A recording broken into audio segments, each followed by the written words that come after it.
안녕하세요. 원리선생 김홍지입니다. 오늘은 가속좌표계와 관성력에 대해서 한번 살펴보도록 하겠습니다. 먼저 가속좌표계를 살펴볼 텐데요. 저번 시간에 예전에 고등물리1에서 관성기중계가 있었죠. 이게 어디서 나왔죠? 특수상대성 이론에서 나왔습니다. 그러면 관성기중계가 뭐죠? 관측자가 정지하거나 또는 등속도 운동을 할 때죠.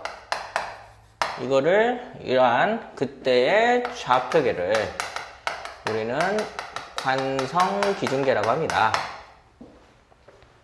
근데 이제 비관성기중계, 이제 고등물리2에서는 가속기중계 혹은 가속좌표계 뭐 이런 식으로 쓰고 있죠. 가속좌표계. 이겁니다. 이건 뭐죠? 관측자가 그냥 가속도 운동하는 그런 좌표계입니다. 이게 바로 비관성 기중계예요. 그래서 관성 기중계에서는 모든 물리법칙이 동일하다가 상대성 원리였잖아요. 근데 비관성 기중계는 이제 나중에 어떻게 되는 겁니까? 얘가 특수 상대성 이론에 이제 쓰였다면은 얘는 이제 다음 시간에 배울 일반 상대성 이론에서 이제 쓰이게 됩니다. 베이스가 되는 거죠. 그래서 이제 요거가 이제 나오는데 얘의 문제점이 뭐냐면요. 가짜 힘이 출현합니다. 가짜 힘. 힘이라는 게 뭐였죠? 두 물체의 상호작용이었잖아요. 근데 가짜 힘은 상호작용하지 않는다는 거죠. 상호작용하는 출처가 있지가 않은 겁니다. 그래서 우리가 가짜 힘이라고 하는데 이 가짜 힘을 우리는 뭐라 그래요? 관성력이라고 하는 겁니다. 그래서 가속좌표계에서는 관성력이라는 건 나오기 때문에 고전물리, 특히 뉴턴 역학으로는 관성력이라는 걸로 설명을 합니다. 근데 그게 이제 나중에는 아인슈타인이 일반 상대성 원리로 모든 것을 포용하는 거죠. 그래서 이거는 다음 시간에 하고요. 오늘은 이제 가속좌표계에서 관성력이 나오는 거 그리고 관성력에 대해서 살펴보도록 하겠습니다. 그럼 이제 본격적으로 관성력에 대해서 알아보면은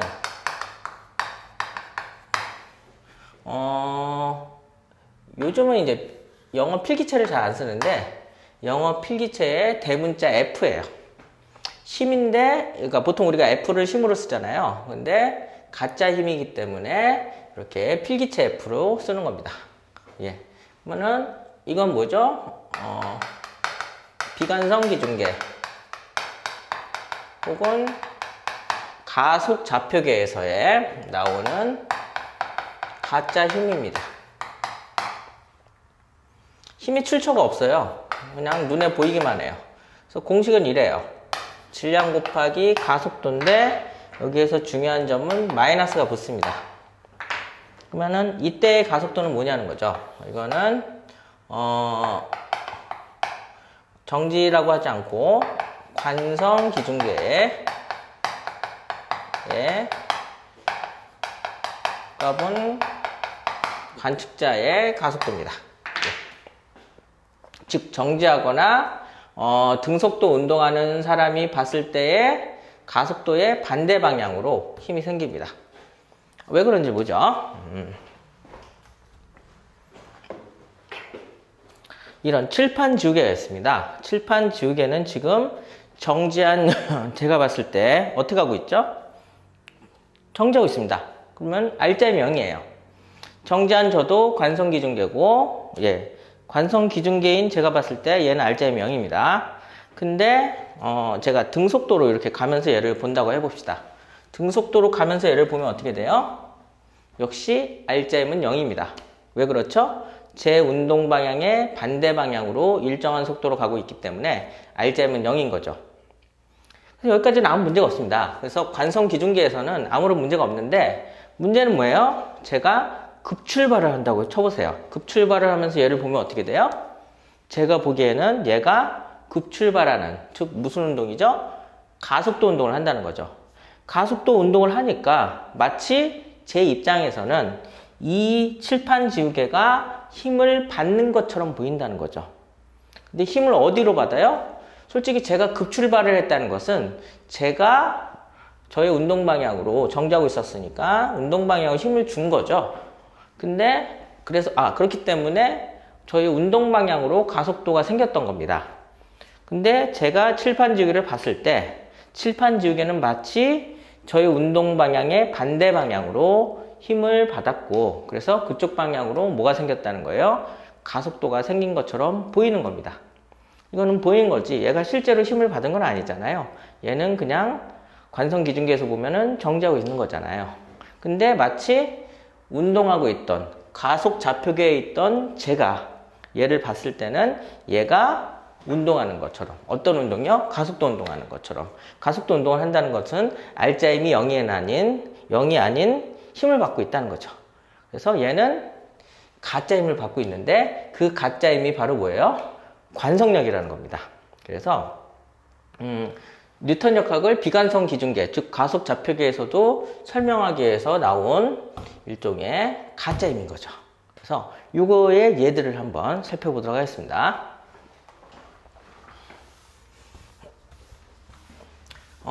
일단은 엘리베이터부터 볼까요?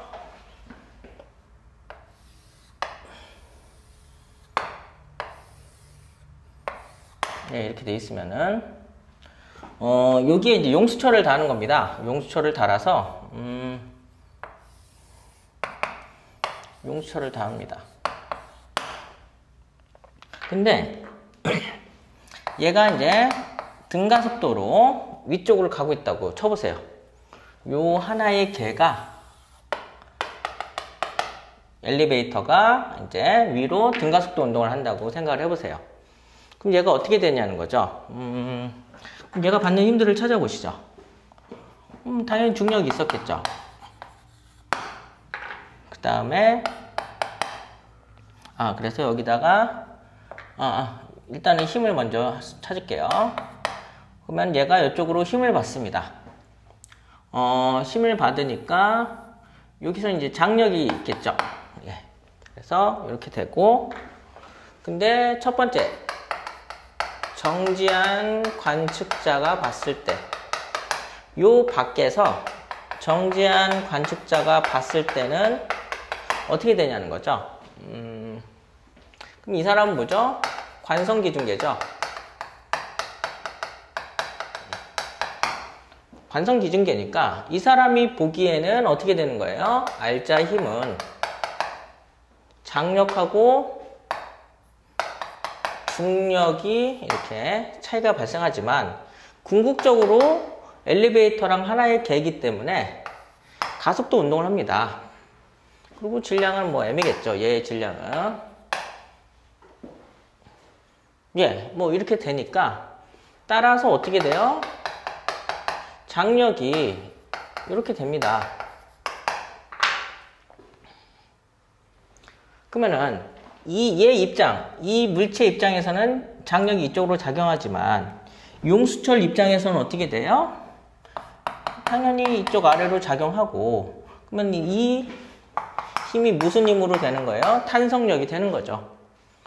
그래서 따라서 늘어난 길이가 나오는 거죠. 뭐 이런 식으로 나옵니다. 그래서 얘는 어떻게 되는 거예요? 이렇게 늘어나는 겁니다. 용수철이 이렇게 늘어날 수밖에 없는 거죠. 이렇게 되는데 이거를 이제 누가 보냐는 거죠. 얘가 보는 겁니다. 엘리베이터 안에 있는 사람이 보는 거죠.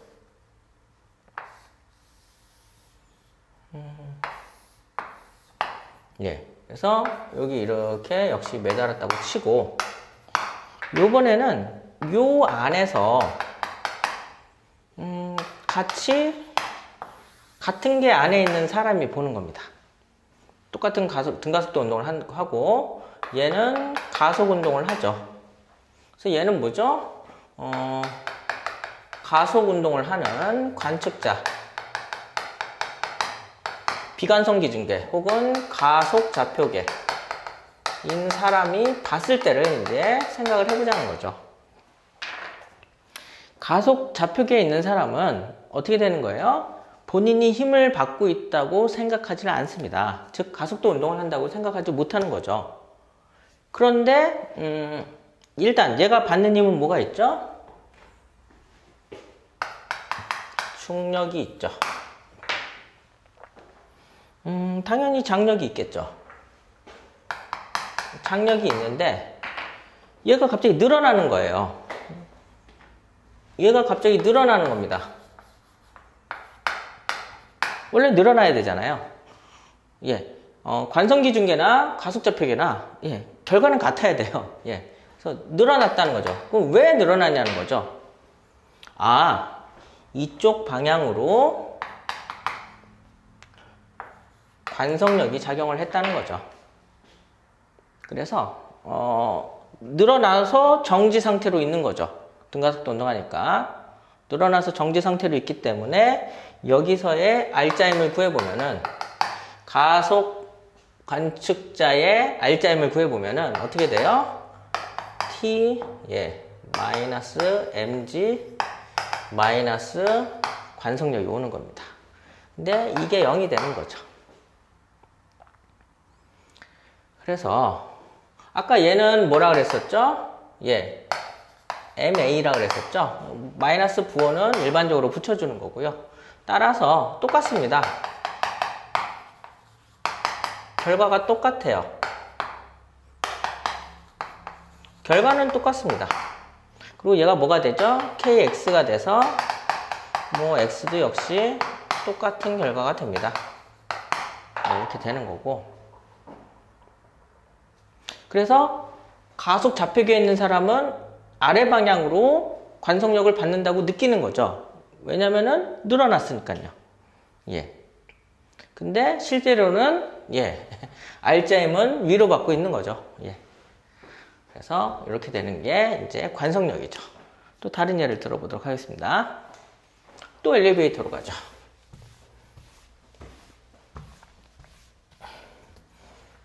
요번에는 엘리베이터 안에서 체중을 볼게요. 여기가 체중계가 있고요. 여기 있는 사람이 이렇게 있습니다. 역시 가속도 운동을 해볼게요. 근데 역시 밖에서 정지한 사람이 봤을 때 이 사람이 받는 힘들을 찾아보도록 하겠습니다. 뭐가 있죠? 중력이 있죠.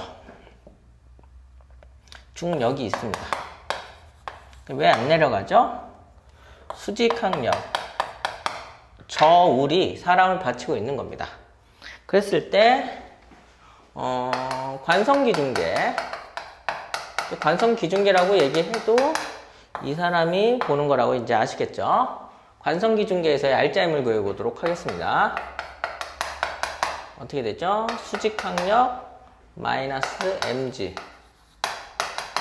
근데 얘는 결국 하나의 개니까 무슨 운동하죠? 가속도 운동을 합니다. 누가요? 이 사람의 질량이. 그래서 따라서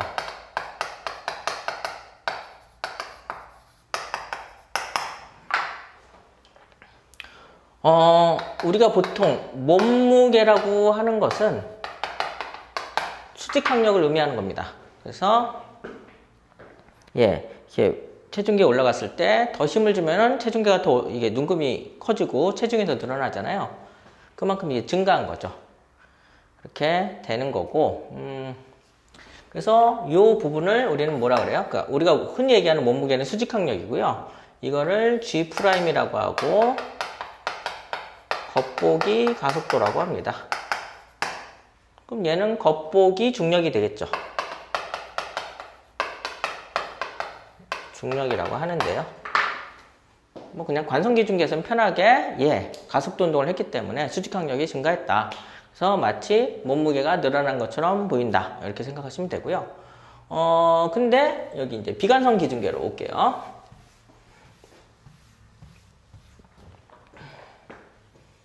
여기서는 이제 어떻게 보이냐. 똑같이 이제 올라갔는데, 여기서는 이 사람이 보는 겁니다. 이 사람 기준에서 보는 거죠. 똑같이 가속도 운동을 하는데, 그러면은 무슨 힘이 작용하죠? 역시 똑같이 중력이 작용합니다. 근데 왜 안 내려가죠? 수직항력이 있어서요. 근데 눈금을 봤는데 mg가 되는 게 아니라 더 늘어난다는 거죠. 이 사람 입장에서는. 왜 그렇죠? 가속 좌표계이기 때문입니다. 그러면 어떻게 돼요? 시그마 F는 수직항력하고 중력이 있는데요. 원래 중력보다 더 늘어난 걸 느낀다니까요. 본인은 가만히 있는데 본인이 정지하고 있다고 생각을 한다니까요. 근데 그 밑에 있는 저울을 받치고 있는 바닥은 가속도 운동을 하면서 미는 거죠. 이 물체를. 그래서 바닥에 있는 저울 입장에서는 사람이 더 세게 누르는 것처럼 느껴진다는 거죠. 그래서 무슨 힘이 작용해요? 관성력이라고 하는 힘이 작용하는 거죠. 그래서 역시 관성력이 이렇게 들어오고요. 요게 0처럼 보인다는 거죠. 그래서 뭐죠? 이게 MA잖아요. 그러니까는 따라서 결과는 똑같아진다는 거죠.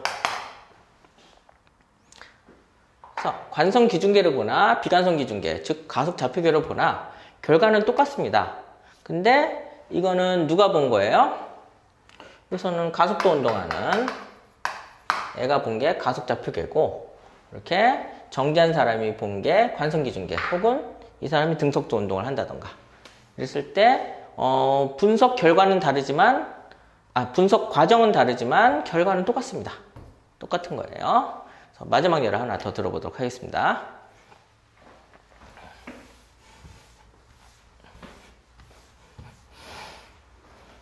이런 원운동이 있습니다. 원운동이 있는데요.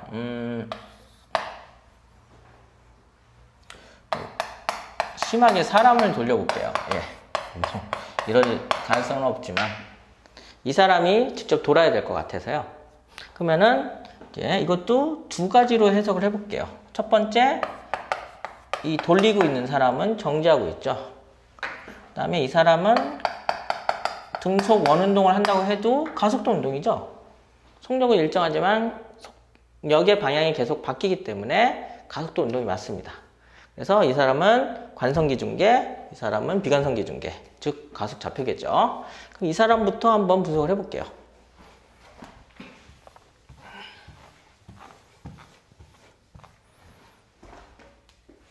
그래서 관성기준계, 즉 정지한 사람이 봤을 때 이 사람이 받는 힘이 뭐가 있냐는 거죠. 이쪽으로 힘을 받고 있죠. 제가 힘을 주고 있습니다. 장력이라고 할게요. 그러면은 여기서는 저 장력이 구심력의 역할을 하는 거죠.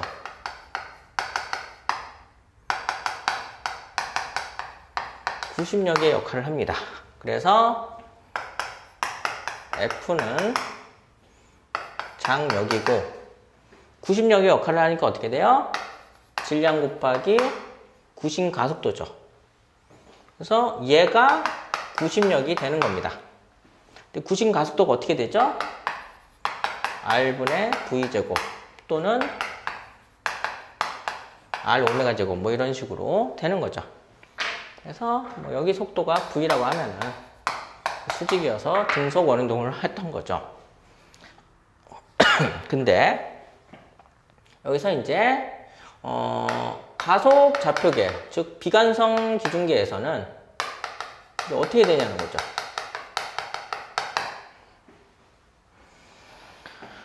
이 사람이 느끼는 거라, 이 사람은 뭐예요? 머리 쪽으로는 끄집어 당겨지지만 몸은 이쪽으로 향하는 것처럼 느껴진다는 거죠. 이게 바로 그 이제 관성력인데, 그래서 이 사람은 알짜임이 0이라고 생각하는 겁니다. 왜요? 장력하고 관성력이 작용해서 0인데 특히 요때의 관성력을 우리가 그 유명한 원심력이라고 하는 겁니다. 그래서 제가 이제 애들한테 그 학생들한테 보통 이렇게 얘기를 합니다. 관성기중계, 가속좌표계 뭐 이런 거를 언급하기 전까지, 즉 관성력에 대해 제대로 배우기 전까지는 원심력은 없는 힘이다 이렇게 생각을 하라고 하는 이유가 이런 히스토리를 알기 전까지는 마구 써서는 안 되는 거죠. 지금 여기 가속좌표계는 누구예요? 여기 돌아가는, 가속도 운동하는 사람이 느끼는 힘인 거죠. 이렇게 되고 얘는 어떻게 되죠? R분의 M V 제곱이 되잖아요. 그래서 따라서 결과는 똑같습니다. 결과는 똑같아요. 다만 뭐가 다른 거예요? 분석 방법이 다른 거죠. 그래서 저는 이제 이렇게 조언을 하죠. 잘 모르면은 일단 관성기중계를 풀어라. 헷갈릴 수가 있거든요. 이렇게 되고요. 그래서 예제로 마무리하도록 하겠습니다.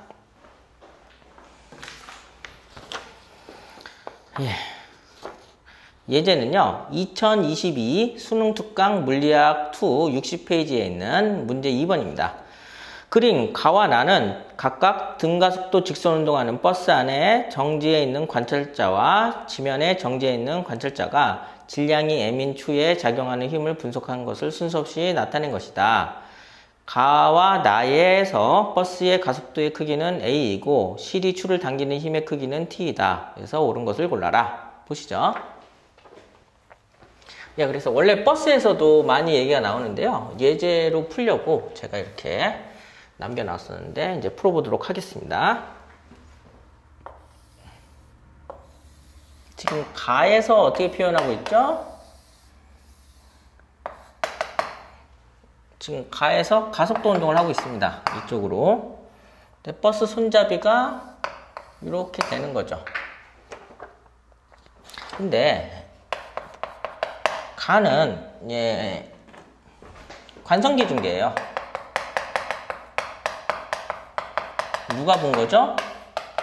밖에서 정지한 사람이 본 겁니다. 그럼 왜 그런지를 보시죠.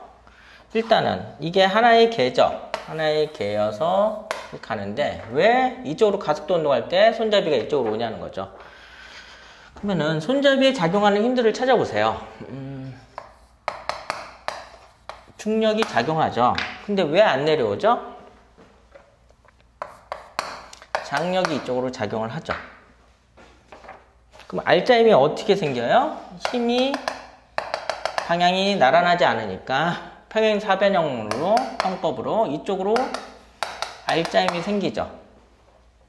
그러면 이 R자임은 뭐예요? 얘가 M이면은 이거고 가속도 운동하니까 이거겠죠. 이쪽으로 힘이 생기는 겁니다. 그래서 여기서 이제 각도가 나오면은 재밌는 게 여기가 세타잖아요. 그럼 여기도 세타가 됩니다. 그래서 뭐가 돼요? 탄젠트 관계입니다. 누구랑요? mg랑 ma는요. 따라서 a는 g 탄젠트 세타가 되는 거죠. 뭐 이런 식으로 이제 문제를 풀 수도 있는 겁니다. 어쨌든 정지한 사람이 봤을 때는 R자임이 이쪽으로 받는 게 맞기 때문에 손잡이는 뒤로 가는 게 맞아요. 근데 이제 가속 좌표계에서 한번 보시죠.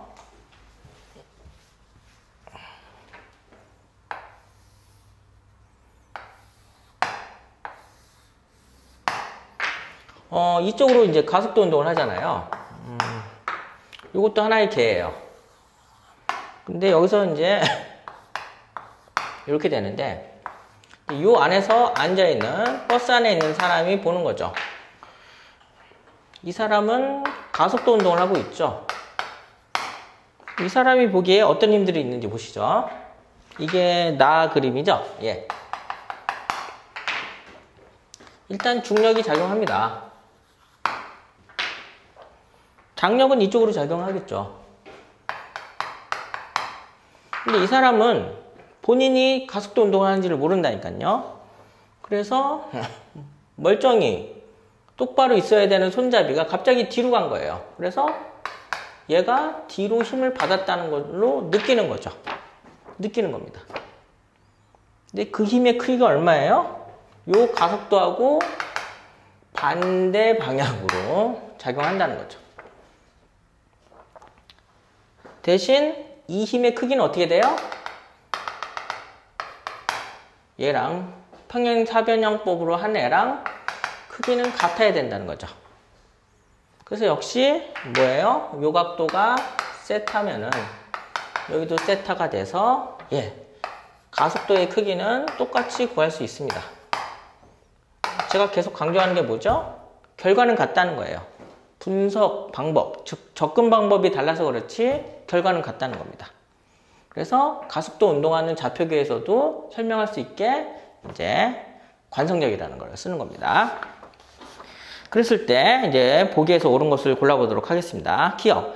가는 버스 안에 정지해 있는 관찰자가 분석한 것이다. 버스 안이 아니라 버스 밖에 정지한 사람이죠. 그래서 이건 틀렸습니다. 니은. 가의 관찰자가 관측할 때 추에 작용하는 R자임은 0이 아니라 일정합니다. 등가속도 운동을 한다면은. 그 다음에 디귿. 나에서 추에 작용하는 관성력의 크기는 MA가 맞죠. 그래서 디귿만 맞고요. 그래서 답은 3번이네요. 네, 그래서 오늘은 여기까지 하겠습니다. 감사합니다.